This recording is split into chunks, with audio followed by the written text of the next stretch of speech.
العالم تسوي تخفيضات بنهايه الموسم، الا على البراند مسوي لنا تخفيضات بنص الموسم. شلون؟ انا اقول لك شلون. ودي الموشم والبيجامه البلنسياجا المغسول، هذا السيد كامل تكشخ ب 15000 بس. واذا تبحبح على نفسك شويه وتصرف انطيك هذا السيد كامل تكشخ بيه ب 30000 دينار. شلون؟ البادي البلنسياجا مغسول، بيجامه كارجو كابوي، الوان بيها هواي، الازرق والاسود والرصاص، وموديلات ما تخلص وخير من الله. والهوديات نفس الحاله، هم هودي بيجامه 30.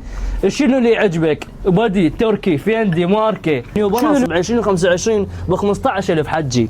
وهذا البلنسياجا العنكبوت ب 30 25 ب 20. قياسات خير من الله، وتلبس حتى الرجل الكبير. اهل الرسمي ترى مناسكم، القميص البراده والقميص الكابوي يبيعوا ب 25 و 30 ب 20 حجي. وعندي بعد بناطير قماش السحره يبيعوا 18 وب 20 ب 15 حجي، وبيه قياسات والوان خير منه. اختم السيت بشنو لازم؟ عطور الكورنر ب 30 25 ب 15، وهذني 25 و20 و15 ب 10. نختم السيت بعطور حتى تفول حجي. على البراند راح يكون عنوانه الكم رغبه خاتون، مجاور اسواق رمانه.